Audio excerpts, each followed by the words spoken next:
গতকাল আমি একটা অবাক হলাম, কালের কণ্ঠের মতো পত্রিকা লিখলো জিয়া নয় এই কর্নেল ওলিয়ে স্বাধীনতার ঘোষক ডাক্তার শফিকুর রহমান। এটা আমি একটু আগেও দেখলাম কালের কণ্ঠ সরাসরি। আমি প্রথমে যাচ্ছে ছবি, পরে আমি ভিতরে ঢুকলাম, দেখি যে কালের কণ্ঠ এখনো পোস্টটা আছে। তারপরে এই শব্দটা উনি বলেই নাই, উনি জিয়া নয় শব্দটা আওয়াজই করে নাই। উনি একটা চট্টগ্রামের মতো একটা জায়গা, চট্টগ্রামের মানুষকে উদ্বুদ্ধ করার জন্য বলেছে আপনাদের এখান থেকে স্বাধীনতার ঘোষণা হয়েছে। দুইটা বাক্য বলেছেন, এখান থেকে স্বাধীনতা ঘোষণা হয়েছে, এটা তো মিথ্যা না। এবং কি দ্বিতীয়তে উনি বলেছেন যে আপনাদেরই সন্তান উই রিভোল্ট বলেছেন, বিদ্রোহ করেছেন, এটাও তো মিথ্যা না। পরবর্তীতে উনি বলেছেন, ওনার পরের বাক্যটাকে আর আনা হয় নাই, ওনার পরের বাক্যটাকে আনা হয়েছে এভাবে, উনি বলেছেন, তারপর জিয়াউর রহমান সাহেবকে উনি এগিয়ে দিলেন, এই বাক্যটাকে এখানে আনা হয়নি।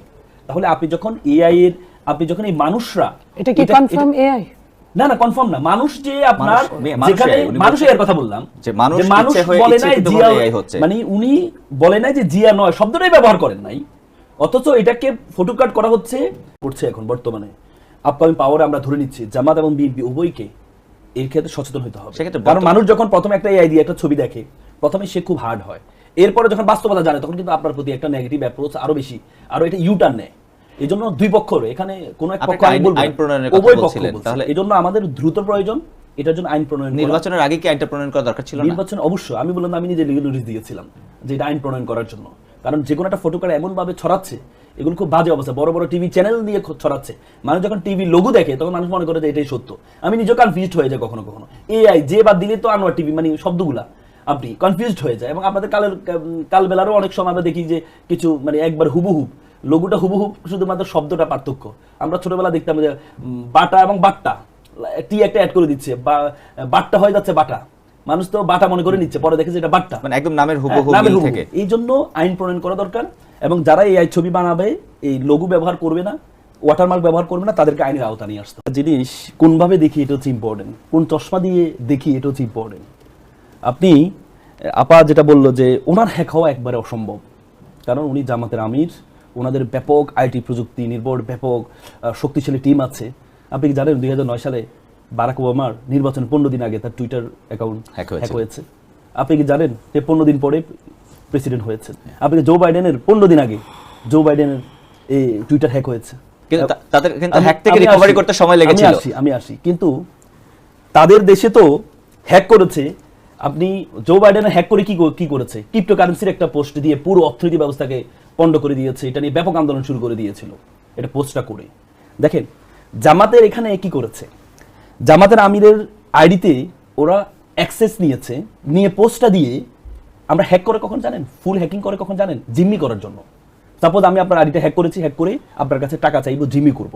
আর আরেকটা হচ্ছে আমি আপনার আইডিতে অ্যাক্সেসটা নিয়ে আমার যে উদ্দেশ্য, এই উদ্দেশ্যটা হাসিল করে আসতে আমি বের হয়ে যাই, এই কাজটা করেছে এখানে। কারণ তাদের উদ্দেশ্য জিম্মি করা না, তাদের উদ্দেশ্য হচ্ছে যে জামাতের আমির এমন একটা পোস্ট দিবে যেহেতু 51% নারী ভোটার আছে, এই ভোটারের যেন তাদের গা জ্বলা শুরু হয়ে যায়। কারণ আপনি দেখবেন ছাত্র সংসদ নির্বাচনে নারীরা কিভাবে শিবিরকে ভোট দিয়েছে।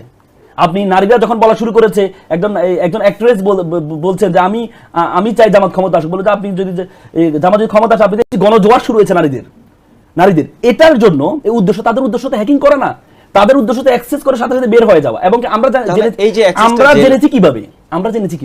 জেনেছি উনি নিজেই ওই টুইট থেকে ওই সময়ে মাত্র 25 মিনিটের ব্যবধানে ঘোষণা দিয়েছেন যে আমার এটা হ্যাক হয়েছে। এবং ওনার নিজস্ব ইমেল থেকে ওনার যে আইটি এক্সপার্ট যারা আছে তারা দেখিয়েছেন যে পাসওয়ার্ড পরিবর্তন করা হয়েছে। তার মানে তাদের উদ্দেশ্য ছিল, আপনি দেখেন, আপনি তো একটা কমন সেন্স ব্যবহার করুন রে ভাই। কমন সেন্সটা কি জানেন? আপনি কমন সেন্স ব্যবহার করবেন, এখানে বেনিফিশিয়ারি কে, সাফারার কে? বেনিফিশিয়ারি কে? জামাতের আমির এই পোস্টটা দিলে আন্তর্জাতিক, কারণ এই টুইটার এক্স কারা ব্যবহার করে আন্তর্জাতিক অঙ্গনে, তাহলে এই পোস্টটা দিলে জামাতের আমির আন্তর্জাতিকের যে সাপোর্ট, সেই সাপোর্টটা হারাবে এবং কি দেশীয় সাপোর্ট হারাবে। এটা তো এমন না স্লিপ অফ টাং এক জায়গায় আমি বক্তব্য দিচ্ছি হুট করে মুখ থেকে বের হয়ে গেছে না। তাহলে একটা পোস্ট দেওয়ার আগে আমরা সাধারণ মানুষ একটা পোস্ট দেওয়ার আগে আমরা নিজেরা চিন্তা করি, এই পোস্টটা দিলে লেখাটা দেখাই, অন্যকে একটু দেখাই যে লেখাটা ঠিক আছে কিনা। সেখানে জামাতের আমির যে টাইমে পোস্ট হয়েছে, হি ওয়াজ ইন জনসভায় উনি বক্তব্য দিচ্ছেন, ওই সময় ওনার আইডি থেকে এই পোস্টটা হয়েছে। এই পোস্টটা হওয়ার পরে আপনি দেখেন এর পেছনে কিন্তু কারণ আছে। তার দুদিন আগে বাংলাদেশের দলীয় প্রধানদের ফেসবুক, টুইটার, এটার জন্য একটা নির্দিষ্ট টিম থাকে, তারা মেইনটেইন করে। টিম থাকুক, কিন্তু ব্যাপারটা হচ্ছে আপনি দুই দিন আগে একটা শব্দ চয়নের জন্য এই প্রস্টিটিউট শব্দটা ব্যবহার করার কারণে উনি ওনার একটা সরকারি সেক্রেটারি, একটা জেলার সরকারি সেক্রেটারি বহিষ্কার করেছেন।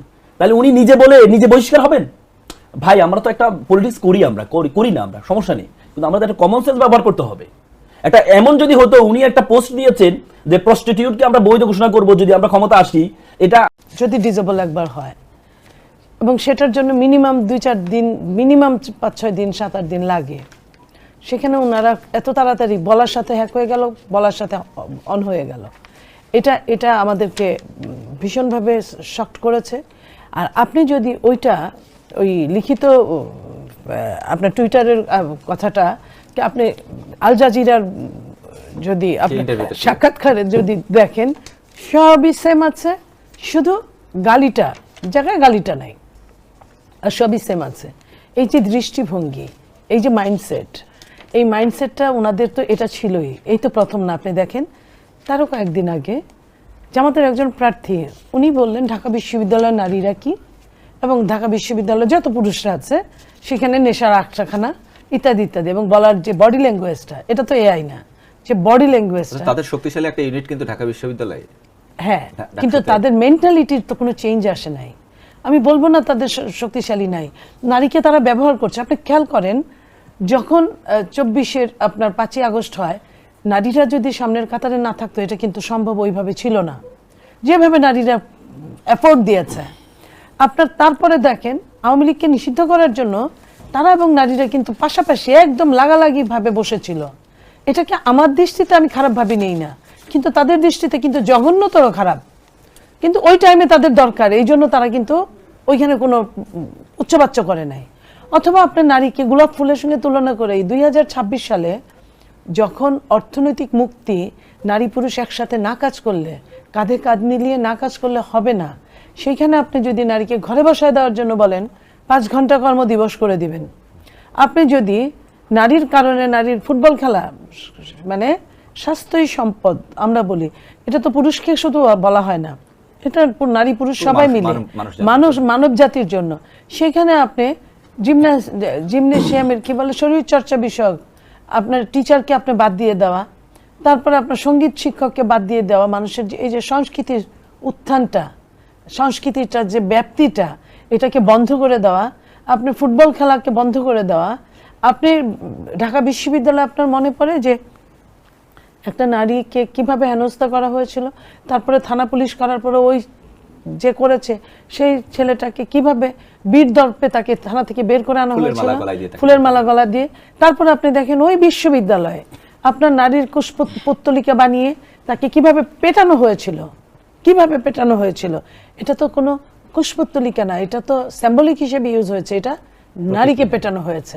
আপনি যদি আরো বলি, প্রত্যেকটা দল মিলে সংস্কারের মধ্যে যে সংস্কারের হাবুটের জন্য ওনারা জীবন দিয়ে দিতে পারে, সেই সংস্কারে প্রত্যেকটা নারীর জন্য এইবার তারা ডিসাইড করেছিল সবগুলো দল যে 5% নারীকে মনোনয়ন দিবে। আপনার কেউ সেটা রাখে নাই, ঠিক আছে, রাখে নাই। বিএনপি 3% রেখেছে, আরো কেউ 2-1% রেখেছে। 30টা দল একদমই কথা রাখে নাই। তার মধ্যে জামাত অন্যতম একটা দল যে কিনা একজন নারীকেও দেয় নাই। সেই নারীর জন্য বলে ওরা আন্তর্জাতিক যারা আছে তাদেরকে, পশ্চিমাদেরকে খুশি করার জন্য, এরপরে উনি বলে যে হ্যাক হয়েছে দেশীয় মানুষদেরকে ঠান্ডা করার জন্য। এটা তো এমন না, এই পোস্টটা দিলে পুরোপুরি ওনার দল সাপোর্টার হবে, উনি নিজে সাপোর্টার হবেন। আর এটা তো এমন না যে এটা একটা পোস্ট, এটা লিখিত লেখা, এবং যে চক্রটা করেছেন তাদের ওই প্ল্যান, যেভাবে বারাক ওবামাকে করা হয়েছে, যেভাবে আপনার জো বাইডেনকে করা হয়েছে, সেম চিন্তা থেকে এটা করা হয়েছে। তাহলে এটা যদি এটা আপনি দেখেন, আপনি আমার কথা হচ্ছে নারী আমির সাহেবের যে আইটি টিম আছে তাদের ব্যর্থতা এটা যে তারা আসলে একটা অ্যাকাউন্টকে সেভ রাখতে পারলো না। আমি আপনাকে বলেছি বারাক ওবামার মতো পৃথিবীর সেরা এরা যদি না পারে, তাদের আইটি টিম ব্যর্থ। এই কি বলে আপনার যদি কি বলে এই বারাক ওবামা, জো বাইডেনরা যদি না পারে, পৃথিবীর এত শক্তিশালী আইটি টিম তারা যদি না পারে, কারণ এর উপরেও শক্তির উপরে শক্তি আছে। কারণ এখানে পুরো একটা চক্র, কারাই হুট করে এটার ঘোষণার সাথে সাথে সমাবেশ মিছিলের ডাক দিয়ে দিল। বুঝতে হবে তো, চিন্তা বুঝতে হবে তো আমাদেরকে। আমরা তো একটা কমন সেন্স, আমি যদি মনে করি তারেক রহমান সাহেব যদি এমন লিখিত বক্তব্য ওনার পোস্টে আমি বিশ্বাস করতাম। আমরা দেখেছি বাংলাদেশে হয় না আপনার এই জায়গায়। আর আপনারা বলেন তো নারী বিদ্বেষী ডাক্তার শফিকুর রহমানের, উনি তো বলেছেন কর্মজীবী নারীদেরকে, মানে বাক্যটা ছিল কর্মজীবী নারীরা হচ্ছে প্রস্টিটিউট। ওনার ওয়াইফ তো কর্মজীবী, she is a practising doctor, এবং তার দুইটা মেয়ে কর্মজীবী, এবং তার ওয়াইফ এমপি ছিলেন, তাহলে প্রস্টিটিউট শব্দটা বলে তাহলে প্রথমে আঙ্গুলটা আপনার দিকে আসবে। এবং কি উনি উনি একটা মেডিকেল কলেজ করেছেন, সেই মেডিকেলের নাম দিয়েছেন সিলেট উমেন্স মেডিকেল কলেজ, সেখানে 30% কর্মচারী কর্মকর্তা আছে। তাহলে আপনি কিভাবে ওনাকে নারী বিদ্বেষী বলেন? কিভাবে নারী বিদ্বেষী বলেন? তার চেয়ে বড় কথা হচ্ছে, আমরা তো সবাই বলি, যেমন আপারা সবাই বলে যে হচ্ছে এই নারীদেরকে ওনারা বেশি সম্মান দেয়। আমি একটু অবাক হই। আপনি দেখেছেন 35 বছর, গত 35 বছর বড় দুটি দলের প্রধান ছিল নারী, বড় দুটি দল, যদিও এটা পরিবর্তন, তো যেটা প্রধান এটা পরিবর্তন, কিন্তু সাধারণ সম্পাদক বিএনপি এখনো পর্যন্ত সাধারণ সম্পাদক কোন নারী হয়েছে? ছাত্র দল, ছাত্র লীগের আজকে সবসময় আমরা তাদেরকে নারীকে সবসময় মিছিলের সামনে রাখি। আপনি আমাকে বলতে পারেন ছাত্রদল, ছাত্রলীগের কখনো কোনো সভাপতি নারী হয়েছে? নারী বিশ্ববিদ্যালয়গুলোতে আছে। আমি বলেছি কেন্দ্রীয় নারী হয়েছে, হয় নাই। তাহলে আমরা একদিকে নারীকে ক্ষমতায় সেই ইতিহাস তো শিবিরেও কিন্তু নেই। শিবিরের স্ট্রাকচার ভিন্ন, শিবিরের স্ট্রাকচারে শিবির একটা আলাদা সংগঠন, ছাত্রী সংস্থা আলাদা একটা সংগঠন। কারণ এখানে ওনারা সরাসরি এখানে ইসলামকে ওন করে, ওনারা এই জন্য আলাদা স্ট্রাকচার করেছে। প্রত্যেকটা দল আলাদা স্ট্রাকচার আছে, কিন্তু ওনাদের তো স্ট্রাকচার, ওনাদের তো স্কোপ আছে। স্কোপ থাকার পরে ওনারা করেননি। এক হচ্ছে স্কোপ আছে, আপনি বৈষম্য করলেন, আর একটা স্কোপ নাই, আপনি করলেন না। দুটার মধ্যে হাজারো পার্থক্য আছে। আপনি দেখেন এবারের নারী, এবারের এই বিএনপি যে 3% প্রার্থী দিয়েছে, আমি অবাক, কিছু প্রার্থী আছে যেমন আপার মতো ব্যক্তিদেরকে, যারা এই কি বলে আন্দোলন 17-18 বছর আন্দোলন করেছে, আপাদেরকে দেয় নাই। যতগুলো প্রার্থী, 9 জন প্রার্থী, আমি প্রত্যেককে নিয়ে গবেষণা করছি, প্রত্যেকে হচ্ছে বিভিন্ন কোটায় আসছেন। কেউ তার স্বামীকে গুম করেছে, স্বামীর কোটা আসছেন, কেউ তার ভাইকে গুম করেছে, ভাইয়ের কোটা আসছেন। কিন্তু যারা রাজপথে ছিল তাদেরকে কিন্তু প্রার্থী করা হয়নি। আপনি দেখেছেন যখন এই একটা ওনাদের একটা দলীয়ভাবে একটা কথা বলা হয়েছে যে এক পরিবার একজন, সেখানে মির্জা আব্বাস সাহেবের পরিবার, হারুন সাহেবের পরিবার, দুইজনের ওয়াইফে ছিলেন সাবেক এমপি পাপি আপা, আর হচ্ছে মির্জা আব্বাসের ওয়াইফ এমপি ছিলেন, আফরোজা এই এমপি ছিলেন, মহিলা দলের প্রেসিডেন্ট না, উনি এই এমপি ছিলেন না, উনি এমপি ছিলেন, একেবারে সংরক্ষিত এমপি ছিলেন। না আমরা একটু আপনার একটা প্রশ্ন যেতে চাই যে একটা দল, আপনি বলছিলেন যে এই ঘোষণার সাথে সাথে মিছিল মিটিং নিয়ে নেমে গেছে। আমরা কিন্তু দেখেছি যে শুধু বিএনপি না, আপনি যেটা বলতে চেয়েছেন যে বিএনপি তারা প্রস্তুত ছিল এটার পরেই মিছিলে চলে যাবে, সেইখানে আমরা দেখেছি যে বাংলাদেশে ক্ষমতায় না আসা বাম দলগুলো কিন্তু আসলে এই বক্তব্যের প্রতিবাদ করেছে। এখানে কষ্ট লাগে, এখানে ভাই আমি প্রথম কথা হচ্ছে এমন পোস্ট যদি জামাতের আমি তীব্র নিন্দা জানাচ্ছি, আমি রাস্তা নামতাম। কিন্তু ব্যাপারটা হচ্ছে আমরা দ্বিচারিতা কোথায় করি জানেন? যখন নোয়াখালীতে একটা ভিডিও আমরা দেখেছি, একটা মহিলা ভোট চাইতে যাচ্ছে, তখন একজন বিএনপি নেতা ডেকে এনে বলতেছে, এই মহিলা আবার কিসের রাজনীতি, যা স্বামীর খেদমত কর। আপনি দেখেছেন মহিলার পোশাক ছিঁড়ে খুলে ফেলবে, এমন বক্তব্য আমরা শুনেছি না? কিন্তু আমরা কি কোনো প্রতিবাদ দেখেছি? বামদের কোনো প্রতিবাদ দেখেছি? আমরা রাজপথে ঢাকা বিশ্ববিদ্যালয়ে কোনো আন্দোলন দেখেছি? কান ছিঁড়ে ফেলছে। 72টা জায়গায় মহিলাদের উপর আক্রমণ হয়েছে। একদিক দিয়ে আমরা মহিলা ক্ষমতায়নের কথা বলছি, আবার মহিলাদের উপর আক্রমণ করছি, কিন্তু আমরা দেখেছি বা আমরা কোনো আন্দোলন করতে কিন্তু একটা হেক হওয়া, যেটা উনি নিজে জানিয়েছেন, এমন একটা পোস্টের জন্য আমরা পুরো রাজপথ করি যে ঝাড়ু মিছিল নিয়ে বের হচ্ছে। এটা কি কিসের ইঙ্গিত দেয়? আমি এই বিষয়টা তারেক রহমান সাহেবের আইডি যদি হ্যাক হয়ে যায়, এমন একটা পোস্ট হয়, আমরা যদি ঝাড়ু নি, এটা খারাপ দেখা যাবে না? এই বিষয়টা একটু আপনার কাছে যেতে চাই যে সাথে এটা যায় না। যখনই এই পোস্ট হলো তারপর পরে যেহেতু এটা ওনাদের দাবি ছিল যে আপনারা প্রস্তুত ছিলেন এমন কিছু হবে আর মিছিলে নেমে যাবেন, বিষয়টা আসলে কি? এটা ওনারা অনেক ভাগ্যবান, রাশেদরা অনেক এত বেশি ভাগ্যবান রাসেলরা যে চিন্তাই করা যায় না। কারণ বিএনপি আন্দোলন পারে না ওরকম। এই ঘটনার যদি 100 ভাগের 1 ভাগ যদি বিএনপি করতো, জামাত, আপনার মনে আছে ওই পুরান ঢাকায় যে ছেলেটাকে থেতলে মারলো, আমরা নিজেরা দুঃখ প্রকাশ করি, নিজেরা কষ্ট পাই, হতে পারে, আমরা অস্বীকারও করি না, আভ্যন্তরীণ কুন্দল। বাট আমার সন্তান হারাইছে, আমার আরেক সন্তানরে মারছে, আপনি মিছিল করেন কি 1 2 3 4 টিনের চালে কাউয়া। তারেক রহমান কি লন্ডন থেকে বলে দিচ্ছে যাই তুই যা মাথা থেতলায় মেরে ফেল? আমি নিজে কষ্ট পাচ্ছি, আমার ঘরে আগুন জ্বলছে না, ভাত রান্না হচ্ছে না, আপনি এর মধ্যে আপনি আমার নামে মুহুর্মুহু স্লোগান তুলছেন আমার ঘরের সমস্যা নিয়ে। আমার ঘরের সমস্যা তো আমি আপনার বিচার দিইনি। আপনি দেখেন আইন কি বলে, সরকার কি বলে, তারপর আপনার হাতে 2টা বাচ্চা আছে দেখে আপনি তারা দিয়ে মিছিলে নামাই দিলেন। তো এটা তো বিএনপি কিছুই করে নাই। বিএনপি এইখানে জামাত হলে সমস্ত বাংলাদেশ তার আগুন ধরায় দিত। কাহাকে বলে ফ্রিডম, কত প্রকার কি কি তারা বুঝাই দিত। আমরা এগুলা নিয়ে বলতে চাই না। এই ধরনের এত নোংরা কথা বলে তারা টিকে আছে। 1টা 2টা নিয়ে নোংরা কথা বলছে তারা। এই যে কথাগুলো বললো যে সাধারণ সম্পাদক নারী হয়েছে, তারা এখন বলে তাদের নাকি নারীরা 43% রাজনীতি করে, মানুষের চোখের মধ্যে ধুলা দিয়ে তারা করে, তারা তামিলের নারী বানাইছে। আমি নিজেও গেছি তামিলে, গেছি কিসের জন্য, কিছু শিখতে। আমি তো জানি না ওটা জামাতের তামিল। তারা কিন্তু ওইখানে নিরপেক্ষ শুধুমাত্র ধার্মিক কথা বলার তালিম, জন্য তালিম, বলছে তালিম। তালিম। এখন আমরা কি দেখি, এই তালিম মানে পুরাটা সম্পূর্ণরূপে জামাতের তালিম মহিলা। তারা বলে যে নারীরা সাধারণ সম্পাদক হয় নাই। ভাই বেশ ভালো কথা, আপনারা তাদের কি দিচ্ছেন? তাদের জন্য একটা ছাত্রী সংস্থা এমন ভাবে বানাইছেন, ওটা একটা অস্পৃশ্য জায়গা, তাদের দিয়ে কাজ করানো যাবে, সবকিছু করা যাবে, পদ দেওয়া যাবে না, পদ পদবি দেওয়া যাবে না, তাদেরকে ইলেকশন করানো যাবে না। আবার যখন আপনি ভাগা পাবেন, ভাগাও আবার আপনি নিয়ে নেবেন। আপনি বুঝেন যে কতটা ডাবল স্ট্যান্ডার্ড কথা, কতটা দ্বিচারিতা এখানে, কতটা জঘন্যতর। আপনি ভেতরে সম্পূর্ণরূপে মাইনাস, সামনে আপনি নারী নেতৃত্ব চান না। ইসলাম বলছে নারী নেতৃত্ব, কোথায় বলছে বলতে হবে। আচ্ছা, নারী নেতৃত্ব আপনি চান না। রাসূলুল্লাহ সাল্লাল্লাহু আলাইহি সাল্লামের ওয়াইফ আপনার আয়েশা রাদিয়াল্লাহু আনহু, উনি নিজে যুদ্ধ পর্যন্ত করেছে।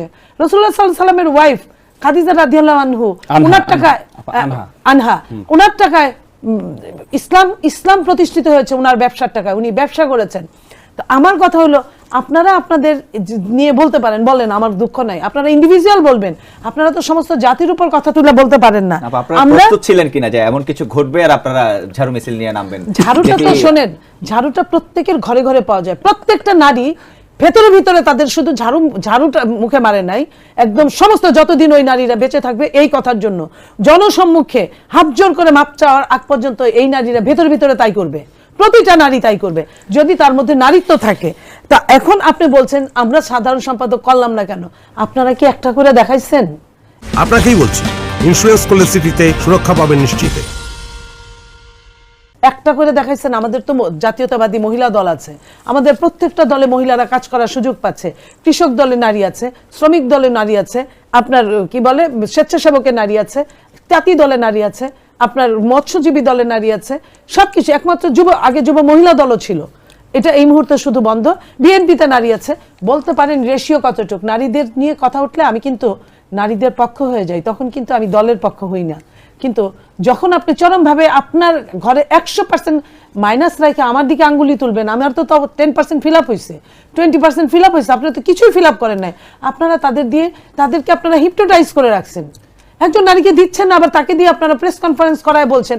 আরে প্রেস কনফারেন্স করলে কি পুরুষ কণ্ঠটা শুনছে না? আমি শেষ করি একটু লাইন একটু সংযুক্ত করতে চাই যে সম্প্রতি যে আল জাজিরাকে দেওয়া সাক্ষাৎকারে তিনি বলেছেন যে কোন নারী দলের প্রধান হতে পারবেন না, যে বাংলাদেশে যেখানে দীর্ঘ সময় নারীরা শাসন করেছে সেখানে এমন দৃষ্টিভঙ্গি কি আসলে আমি বলি, দেখেন তারা কতটা ডাবল স্ট্যান্ডার্ড কাজ করে। আপনি নারীদের কোনো নেতৃত্ব মানবেন না, তাহলে আপনি খালেদা জিয়ার নেতৃত্ব কিভাবে মানলেন এতগুলা বছর? খালেদা জিয়ার সঙ্গে আপনারা খালেদা জিয়ার ডাইনে বায়ে বসে খালেদা জিয়ার আগে বক্তৃতা দিলেন, খালেদা জিয়া সর্বশেষ ব্যক্তি, সর্বশেষ বক্তৃতা দিবেন, আপনারা তাকে মানলেন, তাকে নমনম করে কুর্নিশ করলেন, তার সঙ্গে সমস্ত সময়টা কাজ করলেন। তাহলে খালেদা জিয়া কি নারী ছিল না? তার নেতৃত্বে উনি প্রাইম মিনিস্টার ছিলেন, আপনি মন্ত্রী পরিষদ সদস্য ছিলেন,